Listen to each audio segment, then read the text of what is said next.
Écoutez, l'accord de 1968 qui a été revu à quelques reprises depuis la dernière fois en 2001, Oui. il a cela de particulier qu'il régit de manière exclusive les règles de séjour des immigrés algériens en France. C'est-à-dire que une grande part de nos lois sur l'immigration ne s'applique pas aux Algériens qui sont pourtant la première nationalité bénéficiaire des titres de séjour en cours de validité. C'est un régime dérogatoire. C'est un régime dérogatoire alors qui couvre l'essentiel du champ de l'immigration, mais qui a notamment pour particularité de prévoir des dispositions spécialement favorables pour ce qui relève de l'immigration familiale. On pourrait multiplier les exemples. Les Algériens ont accès plus vite que les autres étrangers extra-européens au regroupement familial.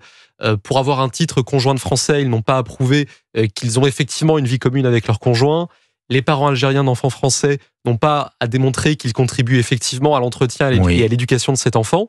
Et ça conduit à ce que l'immigration algérienne en France soit beaucoup plus familiale que le reste de l'immigration. Et faciliter, c'était l'esprit à l'origine de ces accords. C'est ça, c'est-à-dire que ces accords ont été conçus donc en 68.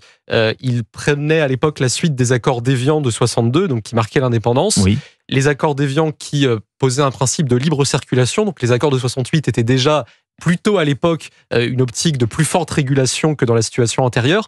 Mais c'est vrai qu'on restait dans un contexte qui était celui des Trente Glorieuses, avec à la fois un besoin d'émigration du côté algérien parce que les difficultés faisant suite à l'indépendance, et aussi de vrais besoins en main-d'œuvre du côté de l'économie française, une main-d'œuvre qu'on voulait à l'époque francophone et pas forcément très qualifiée. Bon, j'en viens donc à cette note sur l'immigration des Algériens que vous venez de publier avec votre observatoire de l'immigration et de la démographie, Nicolas Pouvomenti. Vous relevez que ces accords de 68, de fait, ont permis une immigration particulièrement forte. Pour reprendre les termes de votre note. Absolument, c'est-à-dire que les Algériens aujourd'hui sont la première population immigrée en France. On compte environ 900 000 immigrés algériens au sens strict, c'est-à-dire des personnes qui sont nées algériennes en Algérie et qui vivent en France. Donc de la première génération. C'est ça, de la première génération, dont la moitié sont arrivés après l'an 2000. Donc c'est à la fois une immigration qui a commencé dans les années 50-60, mais qui est encore forte au cours des 2 dernières décennies.